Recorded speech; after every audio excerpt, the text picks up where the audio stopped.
Lecture series में आज एवं नया हमारा जो अध्याय है चैप्टर नंबर जो हमारा 3 है विद्युत विभव एवं विभवांतर, उसका हम अध्ययन करेंगे। पीछे जो हमने वीडियो बनाए थे उनके अंदर हमने चैप्टर नंबर 2 और चैप्टर नंबर 1 है वो कर लिया था, उसके जो एग्जाम्पल्स थे वो आपको करवा दिए थे। तो आज वो हम जो चैप्टर नंबर 3 है उसका हम अध्ययन करेंगे।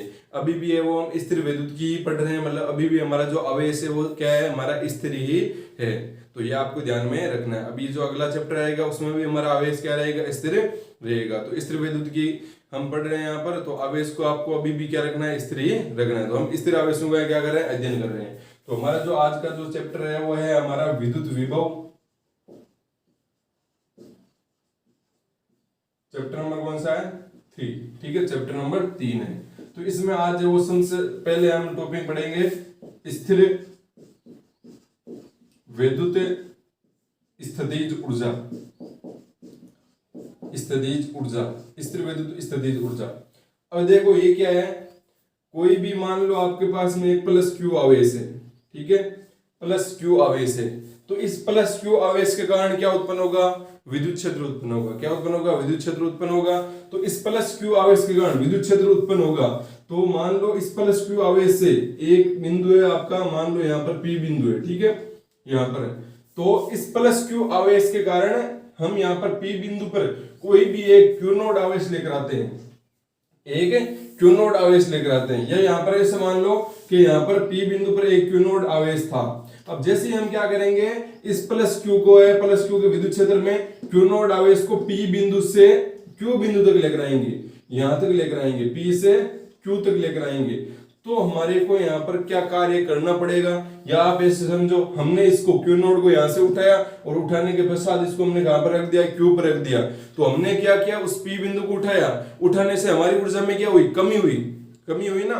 तो हमारी ऊर्जा में कमी हुई, तो वो हमारी ऊर्जा गई कहां पर, उस जो जिस पिंड को हमने उठाया है या जिस आवेश को उठाया है उसमें संचित हो गई वो। अब हमने उस आवेश को उठाया, उठा के कहीं पर रख दिया, इसका मतलब जो ऊर्जा हमारी थी वो पहले तो आवेश की गतिज ऊर्जा के रूप में संचित हुई और फिर किस में संचित हुई, जैसे ही रख दिया उसको किस में संचित होगी, स्थितिज ऊर्जा में संचित होगी। इसका मतलब यहाँ पर प्लस क्यू के कारण प्लस क्यू का विद्युत क्षेत्र होगा। विद्युत क्षेत्र होने की वजह से इस क्यू नोड पर क्या लगेगा भाई, ऊर्जा निकालने के लिए हमारे को किसकी आवश्यकता होती है, कार्य की आवश्यकता होती है। और कार्य निकालने की किसकी आवश्यकता होती है, बल की आवश्यकता होती है। तो बल हमारा कैसे लग रहा है, इस प्लस क्यू पर, इस प्लस क्यू के कारण क्या लगेगा, एक स्थिर विद्युत बल लगेगा ना। प्लस क्यू एकांक धनावेश पर या धन परीक्षण आवेश पर क्या लगेगा, एक बल लगाएगा, प्रतिकर्षण बल लगाएगा। तो यहाँ पर प्लस क्यू क्या करेगा, इस क्यू नोड पर क्या लगेगा, स्थिर विद्युत बल लगाएगा। और हम क्या कर रहे हैं, यहाँ से इस क्यू नोड जो आवेश है, इस क्यू नोड आवेश को क्या कर रहे हैं, बल लगा के इसके यहाँ पर क्यू जो क्यू बिंदु है वहां तक लेकर आ रहे हैं। मतलब हमारा जो ये जो क्यू नोड आवेश है वो पी बिंदु से उठकर कहां पर आ गया, क्यू बिंदु पर आ गया। तो क्या हमारे को यहाँ पर मान लेते हैं इसमें विस्थापन हो गया आपका डेल्टा एक्स। तो क्या डेल्टा एक्स विस्थापन करने पर यहाँ पर बल नहीं लगा। तो एक तो हमने बल लगाया, कौन सा बल लगाया, हमने बल लगाया वो अब हो गया एफ एक्सटर्नल, एफ एक्सटर्नल मतलब एफ बाह्य बल। और एक क्या लग रहा है यहाँ पर, स्थिर विद्युत बल लग रहा है। तो वो स्थिर विद्युत बल हो गया हमारा एफ ई, ठीक है, इलेक्ट्रोस्टैटिक हो गया।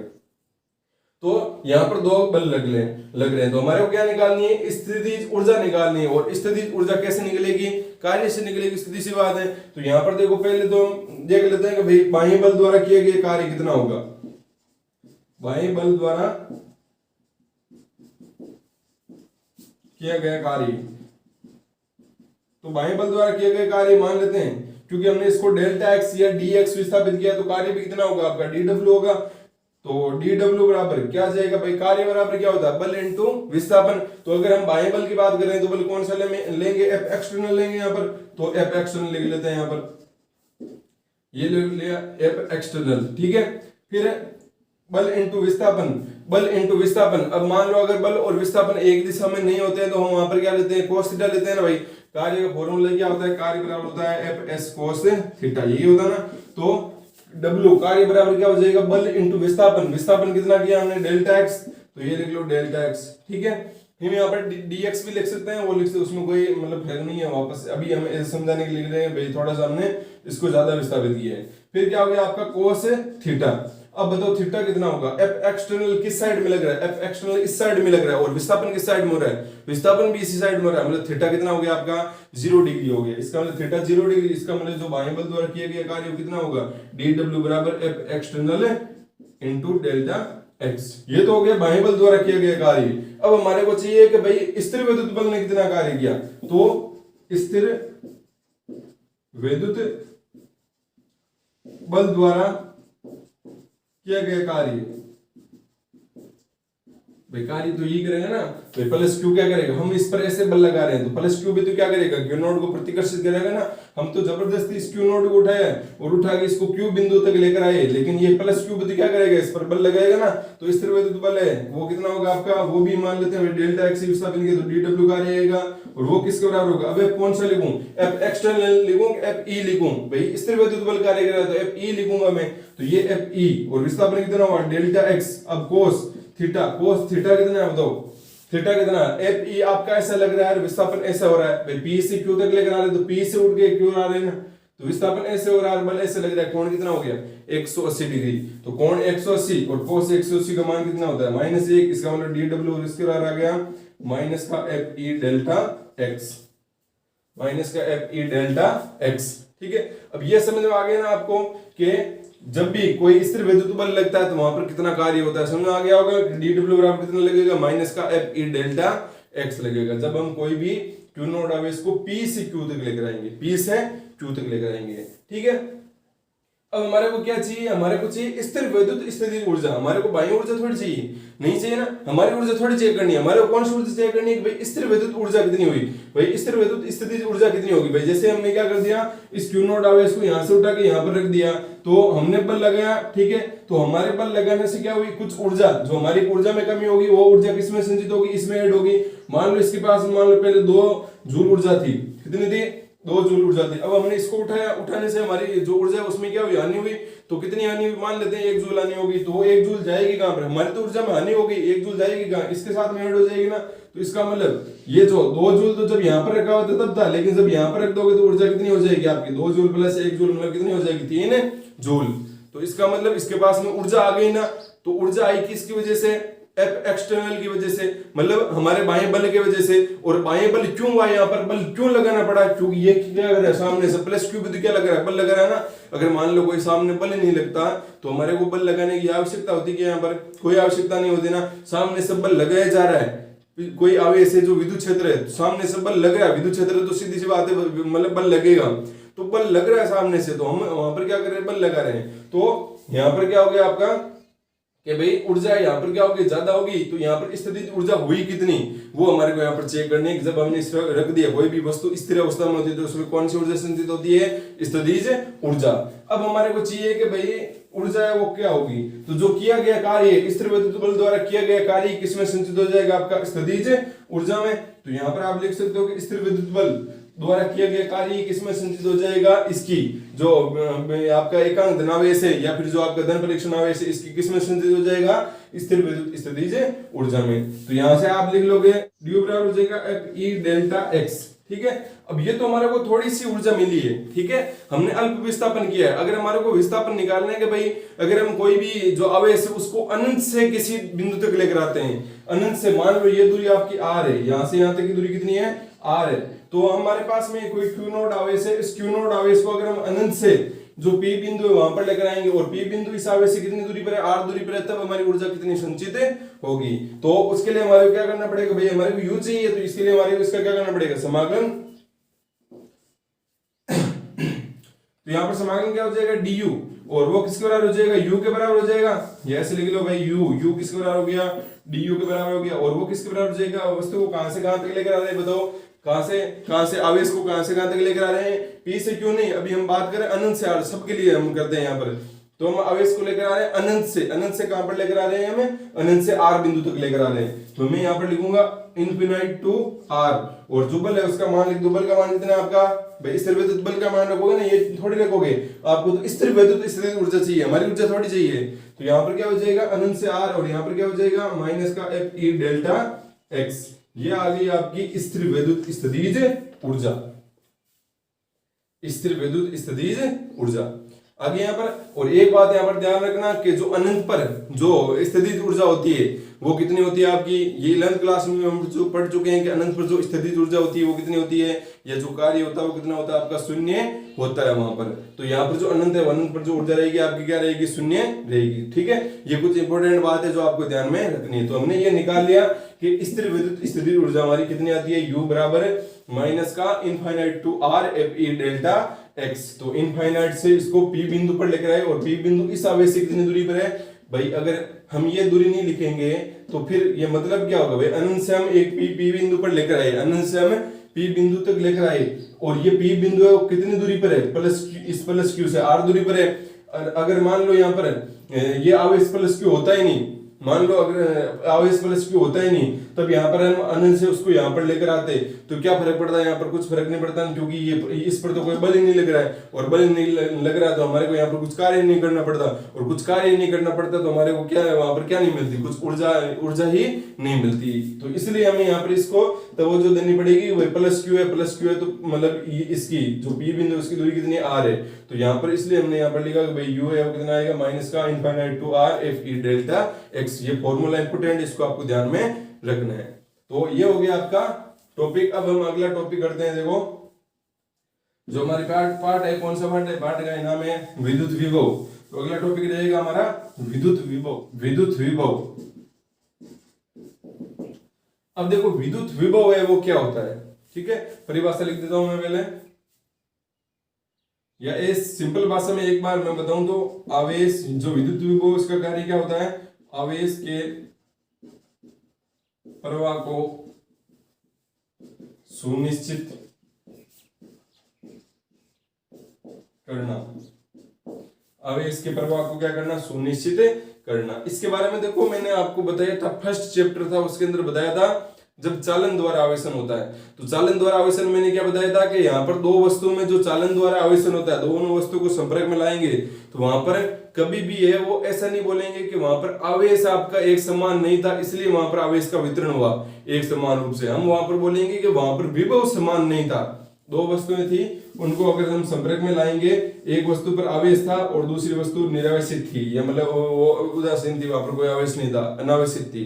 ठीक है, तो इसका मतलब यहाँ पर जब इनको संपर्क में लाएंगे तो यहाँ पर क्या होगा, आपका आवेश, हम ये नहीं बोल सकते यहाँ पर कि आवेश आपका क्या रहेगा, असमान रहेगा। हम यहाँ पर ये बोलेंगे कि विभव है वो आपका क्या है, असमान है, इस वजह से यहाँ पर क्या हुआ, आवेशों का प्रवाह हुआ है यहाँ पर। तो ये देखो यही तो बात बोली जा रही है यहाँ पर कि विभव है, विभव क्या करता है, आवेशों के प्रवाह को क्या करता है, सुनिश्चित करता है यहाँ पर। ठीक है, जैसे वही बात होगी टंकी में पानी, ऊपर वाली टंकी में और नीचे वाली टंकी में पानी में तो नहीं रहता है कि पानी की मतलब हाइट कितनी होगी, वहां का जो उनका स्तर है ना वो मीटर करेगा कि भाई उनका स्तर क्या है।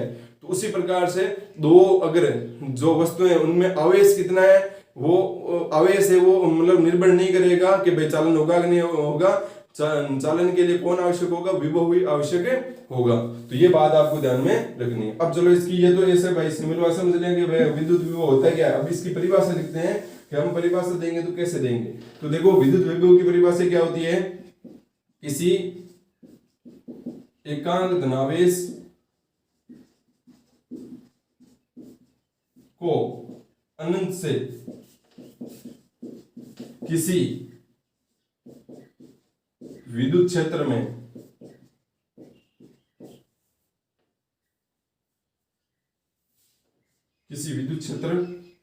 के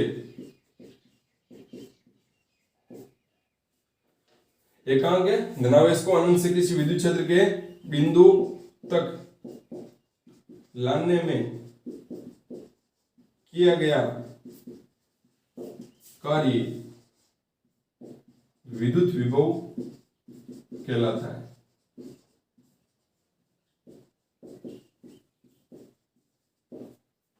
विद्युत विभव कहलाता है। ठीक है, तो कोई भी हमारे पास में क्या है, एक एकांक धनावेश है, उसको हम अनंत से किसी बिंदु तक लाने में, अनंत से हमारे को किसी बिंदु तक लाने में, और वो भी किस में होना चाहिए, जो बिंदु है वो किस में होना चाहिए, आपका विद्युत क्षेत्र के अंदर होना चाहिए ना। तो जैसे मान लो ये प्लस Q आवेश था, ठीक है, इस प्लस क्यू से मान लो ये एक बिंदु है, इस प्लस क्यू का क्या होगा, विद्युत क्षेत्र होगा लंबवत बाहर की ओर होगा। प्लस क्यू के कारण पता है हमारे को क्या होता है, विद्युत क्षेत्र लंबवत बाहर की ओर होता है। तो प्लस क्यू के कारण प्लस क्यू का जो विद्युत क्षेत्र है, उस विद्युत क्षेत्र में एक बिंदु पी है। इस बिंदु पी पर हम क्या करते हैं, एक एकांक धनावेश मान लेते हैं, हमारा एकांक धनावेश कौन सा है, क्यू नोड है, ठीक है। अब ये क्यू नोड कहां पर स्थित है, अभी तो अनंत पर स्थित है, और अनंत से इसको हम कहां पर लेकर आते हैं, अनंत से हम लेकर आते हैं पी बिंदु पर, जिसकी दूरी है यहां पर मान लो आर दूरी है, ठीक है। तो अनंत से पी बिंदु तक, जो पी बिंदु किस में स्थित है, विद्युत क्षेत्र में स्थित है, तो अनंत से पी तक लाने में जो हमारे को कार्य करना पड़ेगा ना, वही आपका क्या होगा, विद्युत विभव होगा। तो कहने का मतलब आप बोल सकते हो कि जो आपका विभव है वो क्या चीज है, विभव एक तरीका से क्या है, आपका कार्य ही है, क्योंकि विभव की परिभाषा क्या है कि एकांक धनावेश को अनंत से किसी बिंदु तक लाने में जितना कार्य करना पड़ता है वही आपका क्या होता है, विभव होता है, ठीक है। तो बस यहाँ पर विभव को अलग से परिभाषित कर दिया कि विभव है वो आपका क्या रहेगा, अनंत से किसी आवेश को लेकर आएंगे तब वहां पर जो कार्य करना पड़ेगा वही क्या रहेगा, आपका विद्युत विभव होगा। तो यहाँ पर देखो जो विभव की परिभाषा है वो V बराबर क्या हो जाएगा, V बराबर हो जाएगा आपका W upon Q node. V बराबर क्या हो जाएगा, W अपॉन क्यू नोड हो जाएगा, ठीक है। आप वहां पर ये चीज कर सकते हो, मान लो आपको चेक करना है कि भाई आप ऐसे नहीं करोगे, देखो भाई अनंत से आप अगर लेकर आओगे, कहां तक लेकर आओगे, अनंत से आप लेकर आओगे पी बिंदु तक, तो आप बोलोगे कि आपको पहले क्या करना पड़ेगा, वो अनंत से आर तक वाला वो मतलब समाकलन वो करना पड़ेगा। ऐसे आप कैसे लिख रहे हो, तो मान लो अनंत पर कुछ विभव था, ठीक है। अब बताओ मेरे को विभव कहां पर ज्यादा होगा, ये हम वैसे तो विभांतर करने पड़ेंगे, फिर भी बता देता हूं मैं कि विभव यहाँ पर या कार्य ज्यादा कहां पर होगा, यहाँ पर ज्यादा होगा, अनंत पर ज्यादा होगा, इस पी बिंदु पर ज्यादा होगा। पी बिंदु पर ज्यादा होगा ना, क्यों होगा ज्यादा, क्योंकि हमने इस आवेश को अनंत से उठाया है, इसके पास में अनंत पर कोई ऊर्जा नहीं थी, लेकिन जैसे ही हमने इसको उठाया तो हमारी ऊर्जा में क्या हुई, कमी हुई। वो ऊर्जा में कमी किस में संचित होगी, इसकी ऊर्जा में संचित होगी। तो इसका मतलब जब हम अनंत से आवेश को उठा के पी बिंदु तक लेकर आएंगे तो यहाँ पर उसकी ऊर्जा ज्यादा हो जाएगी, यहाँ पर ऊर्जा क्या हो जाएगी, कम हो जाएगी। इसका मतलब भाई ज्यादा में से कम को घटाते हैं ना, तो आपका विभव है ज्यादा कहां पर है, ज्यादा है इस पी बिंदु पर। तो आप यहाँ पर क्या करोगे, वीपी माइनस का क्या करोगे, वी इनफाइनाइट, ठीक है। और वो किसके बराबर होगा, आपका जो आपका विभव वीपी है, वीपी मतलब इस पी बिंदु पर विभव है, पी बिंदु पर विभव कितना होगा, मान लेते हैं आपका जो W अपॉन क्यू नोट हो गया, ठीक है। और माइनस का, और इनफाइनाइट पर कितना होगा, W इनफाइनाइट अपॉन कितना हो गया, क्यू नोट, और ये पी बिंदु हो गया। तो अब बताओ मेरे को, मैंने अभी आपको बताया था जस्ट पहले कि जो अनंत पर जो विभव है वो आपका कितना होता है, शून्य होता है। या बोल सकते हो अनंत पर जो कार्य होता है वो कितना होता है, शून्य होता है, क्योंकि हमें पता ही नहीं है वहां पर कितना कार्य हुआ है, तो इसलिए वहां पर शून्य मानते हैं। तो अनंत पर जो विभव होता है या कार्य होता है वो कितना होता है, शून्य होता है। तो इसका मतलब अगर ये भी जीरो हो जाएगा, ये भी जीरो हो जाएगा, तो वापस से आपके पास में V क्या बच जाएगा, W अपॉन क्यू नोड बच गया, यहाँ पर समझ में आ गया, ठीक है। तो कहने का मतलब हमारे विभव का फॉर्मूला क्या आ गया, विभव का फॉर्मूला आ गया V बराबर क्या आ गया, W अपॉन क्यू, ठीक है, ये क्यू नोड। तो ये बात आपको समझ में आनी चाहिए कि विद्युत विभव होता क्या है, ठीक है। विद्युत विभव आवेशों के प्रवाह को सुनिश्चित करता है। विभव और कुछ चीज नहीं है, विभव केवल एक कार्य ही है, ठीक है। जब हम वस्तु को अनंत से कहां तक लेकर आते हैं, किसी बिंदु आर तक लेकर आते हैं, तो वहां पर जो हमारे को जितना कार्य करना पड़ता है वही क्या होता है, आपका विभव होता है, जो हम इस फॉर्मूले से देख चुके हैं, ठीक है।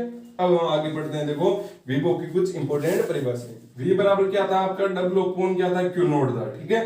तो परिभाषा हम देखते हैं, चलो परिभाषा देखने से पहले देख लेते हैं कि भाई आपका विभव है तो उसका मात्रक क्या होगा, क्योंकि फॉर्मूला आ गया तो यहां से विभव का मात्रक और विमा देख लेते हैं। विभव का मात्रक, तो विभव का मात्रक क्या होगा, देखो यहाँ पर क्या है, देखो कार्य है, तो कार्य का मात्रक क्या होता है, जूल होता है, और आवेश का मात्रक क्या होता है, कूलाम होता है। तो विभव का मात्रक क्या हो गया, जूल बटा कूलाम, और जूल बटा कूलाम को हम बोलते हैं वोल्ट। ये बात ध्यान में रखना, क्या बोलेंगे हमें, वोल्ट। जूल बटा कूलाम को बोलेंगे वोल्ट। तो विभव का मात्रक क्या हो गया, आपका वोल्ट हो गया, और वोल्ट किसके बराबर होता है, जूल बटा कूलाम के बराबर होता है। अब इसकी विमा, तो विभव की विमा क्या होगी बताओ। विभव की विमा ज्ञात करने के लिए हमारे को किसकी विमा ज्ञात होनी चाहिए, किसकी विमा ज्ञात होनी चाहिए, जूल की विमा ज्ञात होनी चाहिए। या फिर आप इसको जूल को केजी मीटर सेकंड में कैसे बदलोगे, तो जूल किसका मात्रक है, कार्य का मात्रक है, और कार्य बराबर क्या होता है, बल इंटू विस्थापन। इसका मतलब आप यहाँ पर क्या लिख सकते हो, बल इंटू विस्थापन। बल इंटू विस्थापन मतलब Newton into metre, Newton into metre को तो हम क्या बोलते हैं, जूल बोलते हैं। और कूलाम में तो कूलाम को आप कैसे बदलो, उसमें बदलो आप ऐसे मात्रक में बदलो, कैसे बदलोगे, मतलब ए और टी के रूप में। भाई विद्युत धारा, धारा बराबर क्या होता है, आई बराबर क्या होता है, क्यू अपॉन टी। तो यहाँ से क्यू बराबर क्या हो जाएगा, आई इंटू टी, मतलब एम्पियर इंटू सेकेंड, ये होता है ना। तो यहाँ पर लिख दोगे एम्पियर इंटू सेकेंड। अब आपका न्यूटन, न्यूटन क्या, बल का मात्रक, और बल बराबर क्या होता है, एफ बराबर क्या होता है, एम ए। तो यहाँ पर केजी इंटू मीटर प्रति सेकंड स्क्वायर को हम क्या कहते हैं, न्यूटन कहते हैं। ये जब आप सीख जाओगे ना तो फटाफट कर लोगे। मैं तो आपको बता रहा हूँ कि भाई आपको कैसे कैसे करना है यहाँ पर, ठीक है। तो जब आपको सारी चीजें याद रहेगी ना तब आप फटाफट यहाँ पर लिख दोगे। तो न्यूटन को आप क्या लिख सकते हो, न्यूटन को लिख सकते हो केजी इंटू मीटर। तो मीटर मीटर क्या कर दूं, मीटर स्क्वायर कर दूं, ठीक है। तो यहाँ पर क्या हो गया, केजी इंटू मीटर स्क्वायर, और नीचे क्या सेकंड स्क्वायर, सेकंड स्क्वायर वापस नीचे आ जाएगा, तो ये सेकंड स्क्वायर। अब हम इसकी विमा लिख सकते हैं क्योंकि सारे किस्म एसआई में, तो यहाँ पर विमा लिख देते हैं। क्या विमा हो जाएगी, एम कितना होगा, द्रव्यमान कितना है, m1, l कितना है 2, और t कितना है, सेकंड क्यूब हो गया, ऊपर जाएगा तो मतलब माइनस का 3, और a क्या हो जाएगा, माइनस का 1। ये क्या हो गया, आपकी विभव की विमा हो गई। तो ये मात्रक और ये विमा जो आपको ध्यान में रखना है। अब हम परिभाषा पढ़ते हैं। देखो, मान लो आपके पास में जो आवेश क्यू नोट है वो 1 कूलम, तब आपकी परिभाषा क्या होगी, माना क्यू नोट बराबर 1 कूलम, तब परिभाषा तो क्या होगी। तो अगर क्यू नॉट बराबर हो गया 1 कूलम, तो मतलब विभव है वो किसके बराबर हो गया, आपका डब्ल्यू के बराबर हो गया ना। तो इससे परिभाषा क्या मिलेगी कि 1 कूलम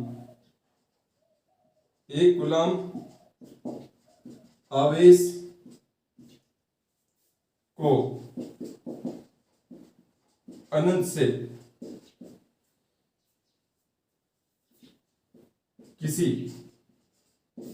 बिंदु तक लाने में किया गया कार्य विभव के तुल्य होता है, ठीक है। ये परिभाषा आप कैसे भी लिख सकते हो, जैसे आपको मतलब अच्छी लिखे, लेकिन सही होनी चाहिए। ऐसे नहीं कि अच्छी लगे तो मतलब कुछ भी लिख दिया, ठीक है। तो 1 कूलम आवेश को अनंत से किसी बिंदु तक लाने में जो किया गया कार्य है वो किसके तुल्य होता है, विभव के तुल्य होगा। ये विभव के क्या होगा, बराबर होगा। यहाँ पर लिख सकते हो विभव के क्या होगा, बराबर होगा।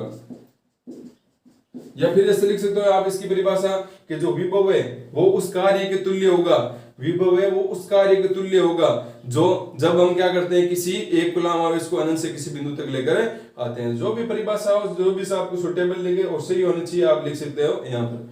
अब ये एक परिभाषा होगी। अब यहाँ पर हम पढ़ते हैं 1 वोल्ट की परिभाषा, और ये इंपोर्टेंट भी है, ध्यान रखना है। 1 वोल्ट की जो परिभाषा है, तो 1 वोल्ट कैसे आएगा, तो 1 वोल्ट आने के लिए हमें पता है वोल्ट क्या होता है, जूल बटा सेकंड होता है। तो 1 वोल्ट कैसे आएगा, V बराबर क्या हो, सॉरी W बराबर क्या हो, जब 1 जूल हो, और जो आपका क्यू नोट है, ये क्यू मान लो वो कितना है, चलो क्यू नोट क्यू रखते हैं इसको, और क्यू कितना हो गया, 1 कूलम हो गया। तो अब आपका जो V है वो कितना आ गया, आपका 1 भाई W अपॉन क्यू 1/1, मतलब 1 वोल्ट आ गया। अब 1 वोल्ट की परिभाषा क्या हो जाएगी, बताओ। 1 वोल्ट विभव की परिभाषा क्या होगी कि किसी 1 कूलम आवेश को अनंत से, किसी 1 कूलम आवेश को, चलो लिख देता हूं मैं, किसी 1 कूलम आवेश को, किसी 1 कूलम आवेश को अनंत से किसी बिंदु, और ध्यान रखना ये जो बिंदु मैं लिख नहीं रहा हूं यहाँ पर, ये जो बिंदु है वो कहां पर है, आपका विद्युत क्षेत्र के अंदर है, ठीक है। तो किसी 1 कूलम आवेश को अनंत से किसी बिंदु तक लाने में यदि किया गया कार्य 1 जूल हो, तो उस बिंदु पर विभव 1 वोल्ट होगा, ठीक है। तो ये हो गया आपकी परिभाषा 1 वोल्ट विभव की। ये पेपर के अंदर आता है, ठीक है। ये इंपॉर्टेंट भी है, तो आपको ध्यान रखना है 1 वोल्ट की परिभाषा क्या होगी। तो ये हमने पढ़ लिया, विभव है। विभव आपको आसानी से समझ में आ जाना चाहिए कि विभव क्या होता है। ध्यान रखना ये मेन टॉपिक है आपका, विभव और विभवांतर रहेगा, क्योंकि इसी के आधार पर है वो क्या चलेगा, आपका पूरा जो चैप्टर है वो चलेगा वहां पर, ठीक। जैसे हमारे जो पहले वाले चैप्टर थे वहां पर हमारा इंपोर्टेंट था, एक तो कूलॉम का नियम था, इंपोर्टेंट था वहां पर, ठीक है। गाउस प्रमेय इंपोर्टेंट थी, और वहां पर विद्युत क्षेत्र इंपोर्टेंट था, और ऐसे बोले तो सबसे ज्यादा विद्युत क्षेत्र और जो आपका कूलॉम नियम है वही इंपोर्टेंट था, ठीक है। क्योंकि विद्युत क्षेत्र और कूलॉम नियम से यह बनाते सारी चीजें हैं वही बनी थी यहाँ पर। तो यहाँ पर भी विभव पता होना चाहिए और विभवांतर में भी हम पढ़ेंगे, तो विभव के बारे में आपको कोई भी डाउट नहीं होना चाहिए, बिल्कुल आसान है जो आपको परिभाषा में समझा दिया गया है। ठीक है, विभव एक कार्य ही है और कुछ नहीं है। कार्य भी कौन सा है, जब हम आवेश को अनंत से किसी बिंदु तक लेकर आते हैं तो वो जो कार्य होता है ना, उसी कार्य को हम किसके रूप में परिभाषित कर देते हैं, विभव के रूप में परिभाषित कर देते हैं। विभव का मात्रा क्या होगा, वोल्ट होगा, विभव का मात्रा होगा वी ए, वो डब्ल्यू के बराबर कब होगा, जब आवेश 1 कूलम होगा। ठीक है, 1 वोल्ट की परिभाषा क्या होगी, जब 1 कूलम आवेश को अनंत से किसी बिंदु तक लाने में किया गया कार्य अगर 1 जूल हो जाता है, या फिर 1 जूल कार्य करने पर मतलब जो 1 कूलम आवेश है, जैसी मर्जी आप अपनी परिभाषा अपने अनुसार मतलब लिख सकते हो जो आपको सुटेबल लगे। ठीक है, लेकिन सही होनी चाहिए, फिर से वही बात। तो अब हम पढ़ते हैं, अगला हमारा जो टॉपिक रहेगा वो है हमारा विभवांतर। अब देखो विभवांतर क्या होता है, विभवांतर भी है वो विभव जैसा ही है, मतलब विभव ही है। तो मतलब दो बिंदुओं में विभव के अंतर को, विभवांतर को आप तोड़ोगे तो क्या आएगा, विभव का अंतर। तो दो बिंदुओं में जो विभव का अंतर होता है उसी को हम क्या कहते हैं, विभवांतर कहते हैं। तो कैसे, देखो मान लो आपके पास में एक प्लस क्यू आवेश है।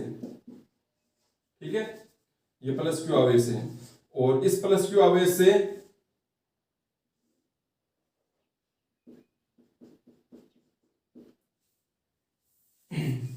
तो ये प्लस क्यू आवेश हो गया। अब मान लो आपके पास में कोई एक यहां पर बिंदु मान लेते हैं हम, हाँ ए बिंदु है। ए बिंदु पर कोई भी एक आवेश है, क्यू नोड है या क्यू है जो भी है। ठीक है, तो क्यू नोड आवेश है। तो अब हम यहाँ पर विभवांतर में, विभव में तो क्या होता है, हम आवेश को अनंत से किसी बिंदु तक लेकर आते हैं, लेकिन विभवांतर होगा, विभवांतर में हमारे पास में दो बिंदु होंगे जो रियल होंगे। ठीक है, अनंत वाला वैसे तो रियल ही है, लेकिन वहां पर कोई भी हमारे को विद्युत क्षेत्र उनका पता नहीं होता है। तो विभव है वो आपका क्या होता है, अनंत से किसी बिंदु तक लाने में किया गया कार्य। और विभवांतर क्या होता है, दो बिंदुओं के मध्य जो विभवांतर होता है उसी को हम क्या कहते हैं, मतलब विभव होता है, उसी को हम विभवांतर कहते हैं। देखो समझो क्या करना चाह रहा हूं मैं यहाँ पर, कि जो आपका ए पॉइंट है, अब यहाँ पर क्या हुआ, इस क्यू नोड आवेश को, इस क्यू नोड आवेश को ए से उठाकर हम लेकर आते हैं, ए से उठाकर लेकर आते हैं बी पॉइंट तक। तो यहाँ पर क्या आ गया, कुछ हमारे को क्या करना पड़ेगा, कार्य करना पड़ेगा। और कार्य करेंगे तो यहाँ का विभव अलग हो जाएगा, यहाँ पर का विभव अलग हो जाएगा। कैसे विभव अलग हुआ, यहाँ पर कुछ भाई विभव होता क्या, कार्य ही होता ना आपका। तो यहाँ पर मान लो जब वस्तु यहाँ पर जो आपका वस्तु क्या आवेश यहाँ पर ए बिंदु पर था, तो आवेश जब ए बिंदु पर था तब मान लेते हैं इसके पास में ऊर्जा कितनी थी, वही मान लेते हैं 2 जूल थी। अब जैसे हमने क्या किया, ए बिंदु पर जो स्थित आवेश है उसको यहाँ से उठाया और उठा के वहां पर क्या किया, इस स्थिर विद्युत बल के विरुद्ध हमने कार्य किया और उसको कहां तक लेकर आए, बी बिंदु तक लेकर आए। तो हमारे को क्या वहां पर कार्य करना नहीं पड़ा एक्स्ट्रा, हमारी ऊर्जा में कुछ हानि नहीं हुई, ऊर्जा में हानि हुई। तो ऊर्जा में हानि गई कहां पर है, तो ऊर्जा में हानि है वो ऊर्जा किसमें संचित होगी, इस आवेश की पहले तो गतिज ऊर्जा में संचित हुई और फिर किसमें, स्थितिज ऊर्जा में संचित होगी। कहने का मतलब यहाँ पर कुछ कार्य हुआ और यहाँ पर ऊर्जा क्या होगी, जो आपकी कितनी होगी, 1 जूल जो हमारी खपत हुई इसमें जुड़ गई, मतलब 3 जूल हो गया। तो इसका मतलब यहाँ पर विभव और यहाँ पर विभव बराबर है क्या, बराबर नहीं है ना, दोनों में विभव क्या है, अलग अलग है। यहाँ पर आपका 2 जूल है, यहाँ पर 3 जूल है। और विभव क्या होता है आपका, V बराबर W अपॉन Q, मतलब विभव सीधी सी बात है W पर निर्भर करता है। इसका मतलब जो W का मान चेंज होगा तो किसका मान चेंज होगा, विभव का मान चेंज होगा। तो यहाँ पर विभव कुछ और होगा, यहाँ पर विभव कुछ और होगा। तो इन्हीं विभवों के अंतरों को अगर हम लिख देंगे तो वो हमारा क्या कहलाएगा, विभवांतर कहलाएगा। तो यहाँ पर देखो अगर हम आवेश को क्या करेंगे, आवेश को चलो ये लिख के रखता हूं मैं, आवेश को अगर हम ए बिंदु से उठा के बी बिंदु तक लेकर आएंगे, ए बिंदु से उठा के बी बिंदु तक लेकर आएंगे, तब मैं यहाँ पर देखो क्या लिखूंगा, ज्यादा कौन सा है आपका विभव, ज्यादा विभव है बी पर, ज्यादा विभव कौन सा आपका बी पर है। तो मतलब आपके जो नोट्स करवा रखे हैं ना, तो नोट्स के अंदर देखो थोड़ा सा इसके अंदर है, आपको करेक्शन करना है नोट्स की, ये वाले पार्ट हमें करना है, इसी के अंदर डायग्राम है ना उसी के अंदर, यहाँ पर आप बी लिख दोगे और यहाँ पर ए लिख दोगे। ठीक है, बी और ए ये कर दोगे। नोट्स जो आपको प्रोवाइड करे जाएंगे ना, तो उसमें आपको क्या करना है, ये जो केवल ये डायग्राम विभवांतर वाले में जो ये डायग्राम है उसमें शायद मेरे हिसाब से यहाँ पर बी लिख रखा होगा और यहाँ पर ए लिख रखा होगा, तो आपको यहाँ पर बी करना है, यहाँ पर ए करना है। ठीक है, ताकि जो आगे की जो कैलकुलेशन है वो सही हो जाए। मतलब जो आपको अभी नोट्स दिया है ना, नोट्स दिया जाएगा ना, उसमें थोड़ी सी वो मिस्टेक वहां पर कर दी है, तो उसको आपको ध्यान में रखना है यहाँ पर। अब देखो जो भी है हमारे को तरीके से काम लेना है, कोई आपको कंफ्यूजन नहीं होगा। मैं अभी बताऊंगा तो समझ में आ जाएगा कि क्या बोलना चाह रहा हूँ मैं यहाँ पर। तो यहाँ से क्या हुआ, हम वस्तु को वस्तु के आवेश को हम बी से ए तक लेकर आए, तो बी से ए तक लेकर आए तो ए के पास में ऊर्जा है वो क्या आपकी ज्यादा है, इसका मतलब ए के पास में विभव ज्यादा होगा, तो विभव ज्यादा में से कम को घटाएंगे तो मतलब वी ए माइनस क्या होगा आपका वीबी होगा। वीए माइनस क्या होगा आपका वीबी होगा, तो वीए माइनस का वीबी। और ऐसा क्यों हुआ, क्योंकि जो ज्यादा विभव दिख रहा है आपको यहाँ पर 3 जूल, यहाँ पर 2 जूल है ना, यहाँ पर तो ए पर विभव ज्यादा है, तो यहाँ पर हमने क्या लिख दिया वीए, और माइनस का क्या कर दिया वीबी कर दिया। ठीक है, तो वो किसके बराबर हो जाएगा, पहले वीए का वाला जो मतलब यहाँ पर ऊर्जा हो उतने लिख लो, तो यहाँ पर लिख दो आप डब्ल्यू ए अपॉन नीचे क्या आ जाएगा आवेश कौन सा है, क्यू नॉट है, और माइनस करके इसको लिखो आप, तो इसका मान लिखो यहाँ पर। या आप पहले ऐसे भी कर सकते हो कि आप इसे ए बिंदु पर विभव निकालो, वी कितना हो गया आपका, वी हो गया W A upon Q not, और फिर वी बी कितना हो गया, वी बी हो गया आपका W B upon Q naught. अब आपको क्या चाहिए, आपको चाहिए विभव में अंतर, विभवांतर में अंतर। विभवांतर में अंतर कैसे मिलेगा, ज्यादा में से कम को हटाएंगे, तो ज्यादा कौन है आपका, ज्यादा आपका ये है, तो आप क्या करोगे समीकरण 1 माइनस 2 करोगे, तो यहाँ पर ए वी ए माइनस का क्या हो जाएगा वी बी, और वो किसके बराबर हो जाएगा W A upon Q naught minus W B upon Q naught. अब यहां से क्या हो जाएगा वी ए माइनस का वी बी बराबर डब्ल्यू ए माइनस का डब्ल्यू बी, ले लोगे तो क्या आ जाएगा नीचे क्यू नॉट आ जाएगा, और हम डब्ल्यू ए बी को क्या लिख देंगे डब्ल्यू बी ए। ठीक है, डब्ल्यू बी ए को हम क्या लिखते हैं, जैसे ए यहाँ पर है ना, तो ये मतलब ऐसे हो जाएगा, विस्थापन पढ़ा ना, विस्थापन सदिश पढ़ा है 11th क्लास के अंदर सदिश में, तो वहां पर ऐसे ही करते थे, यहाँ पर लास्ट में आ रहा है तो इसको कर देंगे we A minus sorry W A minus का डब्ल्यू बी। तो इसको मतलब हम क्या लिख सकते हैं, ये चीजें लिख सकते हैं, तो यहाँ पर क्या हो जाएगा आपके पास में वी ए माइनस का वी बी बराबर डब्ल्यू बी ए अपॉन क्यू नोट। ठीक है, ये आ गया आपका विभवांतर का फॉर्मूला। बस विभवांतर और विभव में क्या अंतर है, विभवांतर में तो हम क्या करते हैं आवेश को एक बिंदु से दूसरे बिंदु तक लेकर जाते हैं, और विभव में हम आवेश को अनंत से वो किसी बिंदु तक लेकर आते हैं। तो अब आप विभवांतर की परिभाषा मेरे हिसाब से लिख सकते हो, कैसे लिखोगे आप कि किसी एकांक धनावेश को एक बिंदु से दूसरे बिंदु तक, बस कुछ ऐड नहीं कर रहा, वहां पर अनंत से लेकर आते थे, यहाँ पर क्या बोल देंगे किसी एक बिंदु से दूसरे बिंदु तक, तो किसी एक बिंदु से दूसरे बिंदु तक लाने में किया गया कार्य ही आपका क्या कहलाता है, विभवांतर कहलाता है। या फिर विभवों के अंतर को ही क्या कहते हैं, विभवांतर कहते हैं। दो बिंदुओं के मध्य विभव के अंतर को ही विभवांतर कहते हैं। तो ये हो गया आपका विभवांतर। फॉर्मूला कैसा है आपको समझ में आना चाहिए। यहाँ पर पहले वीए लिखेंगे, एक वीबी लिखेंगे, उसके बारे में मैंने आपको क्लियर कर दिया यहाँ पर कि जो ज्यादा होगा उसको पहले लिखना है, और ज्यादा कौन सा होगा तो उसके बारे में मैंने आपको बता दिया कि ज्यादा कौन सा होगा, बी ज्यादा होगा, ए ज्यादा होगा। बी पर तो हमने कार्य किया तो हमारी ऊर्जा में कुछ आनी हुई, वो ऊर्जा मानी इसमें यहाँ पर जुड़ गई, इसलिए यहाँ पर जब ए तक लेकर आएंगे तो ऊर्जा में ज्यादा क्या हो जाएगी, वृद्धि हो जाएगी ना। तो ए में ज्यादा ऊर्जा होगी, बी में क्या होगी, कम होगी। तो ज्यादा में से देखो कम घटा दिया, और इसको आपको लिखना है जैसे W A minus W B है, तो डब्ल्यू ए माइनस बी, तो यहाँ पर इसको इस प्रकार से लिखना है, ना कि आप गलती करके ये लिख दोगे। ये करोगे तो फिर आपको ये लिखना पड़ेगा डब्ल्यू बी माइनस का डब्ल्यू ए। ठीक है, तो ये आपको ध्यान में रखना है। अब ये विभवांतर के आपके पास में क्या आ गई, ये फॉर्मूला आ गया, परिभाषा मैंने बता दिया आपको। अब आपको क्या चाहिए, इसका मात्रक चाहिए। तो विभवांतर का मात्रक वही होगा जो किसका मात्रक होगा, विभव का मात्रक होगा, क्योंकि यहाँ पर भी देखो डब्ल्यू आ रहा है, यहाँ पर भी क्या आ रहा है, क्यू नॉट आ रहा है। तो इसका मतलब यहाँ पर भी क्या होगा, जूल बट्टा गुलाम होगा, और वापस से जूल बट्टा गुलाम को हम क्या बोलेंगे, वोल्ट बोलेंगे। मतलब विभवांतर का मात्रक भी वही होता है जो विभव का मात्रक होता है। अब विमा भी वही होगी। अब हम यहाँ पर परिभाषाएं पढ़ते हैं कि क्यू नॉट अगर आपका एक गुलाम हो जाए तो वो पढ़ते हैं, और एक वोल्ट विभवांतर की परिभाषा पढ़ते हैं। आपके पास फॉर्मूला क्या था, वीए माइनस का वीबी।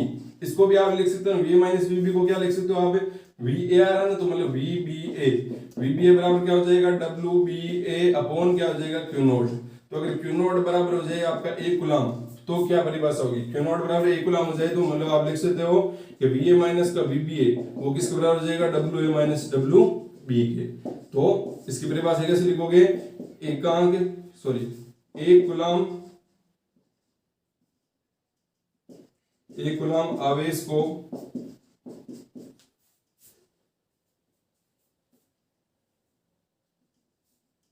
एक गुलाम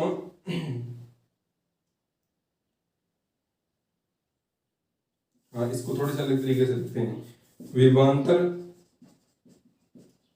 या दो बिंदुओं के मध्य, दो बिंदुओं के मध्य विभवांतर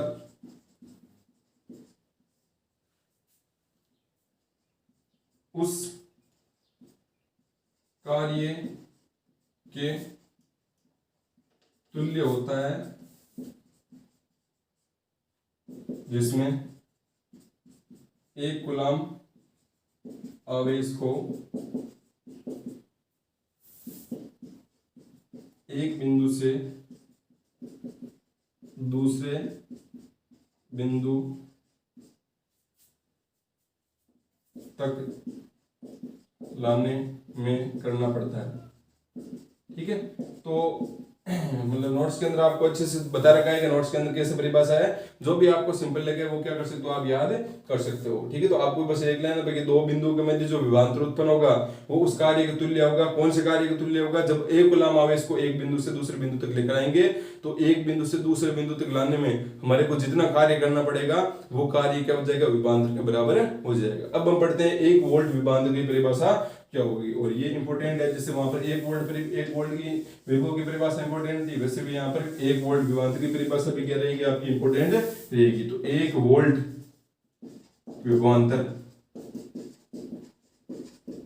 तो 1 वोल्ट विभवांतर की परिभाषा कैसे लिखेंगे? पहले तो फॉर्मूला क्या है, VA माइनस का VB बराबर क्या हो जाएगा, BA अपॉन क्या हो जाएगा, Q नॉट। तो अगर WBA बराबर कितना हो जाएगा आपका 1 जूल और Q नॉट बराबर कितना हो जाएगा 1 जूल, तो आपका VA माइनस का VB कितना आ जाएगा, VA माइनस का VB आ जाएगा आपका 1 वोल्ट। 1 वोल्ट विभवांतर की परिभाषा क्या होगी कि यदि एक कूलम आवेश को एक बिंदु से दूसरे बिंदु तक ले जाने में 1 जूल कार्य करना पड़े तो उन दोनों बिंदुओं के मध्य उत्पन्न विभवांतर 1 वोल्ट होगा, 1 वोल्ट होगा। ठीक है, तो ये हमने परिभाषा लिख दी, 1 वोल्ट विभवांतर की परिभाषा होगी। एक कूलम आवेश को एक बिंदु से दूसरे बिंदु तक ले जाएंगे तो एक बिंदु से दूसरे बिंदु तक ले जाने में यदि वहां पर कार्य हमारे को 1 जूल करना पड़ रहा है तो वहां पर जो आपका विभवांतर है वो कितना हो जाएगा, 1 वोल्ट विभवांतर हो जाएगा। ठीक है, तो आज का जो वीडियो लेक्चर है उसमें हमने पढ़ लिया कि स्थितिज ऊर्जा कितनी होगी स्थिर विद्युत के कारण। ठीक है, स्थितिज ऊर्जा देख ली, विभव देख लिया, विभवांतर देख लिया। ये तीनों जो आपके टॉपिक है वो बिल्कुल क्लियर होने चाहिए, इसमें कोई भी डाउट नहीं रहना चाहिए यहाँ पर। ठीक है, विभव क्या होता है, विभवांतर क्या होता है, जिसको विभव समझ में आ गया या जिसको विभवांतर समझ में आ गया वो भी समझ सकता है। ठीक है, और स्थिर विद्युत वो तो आसान है, आपकी स्थितिज ऊर्जा तो बिल्कुल आसान रहेगी वहां पर। जो अगर आप मतलब बल निकाल के कार्य निकालोगे, भाई बल से कार्य निकलता है और कार्य किस में बदल जाता है आपका ऊर्जा में या स्थितिज ऊर्जा में बदल जाता है। तो ये तीनों टॉपिक आपके क्लियर होने चाहिए, इन्हीं का आधार है, इन्हीं के आधार अगर ये क्लियर रहेगा तो आपके आगे के जितने भी टॉपिक आएंगे वो आप क्या करोगे, आसानी से कर पाओगे आपको। ठीक है।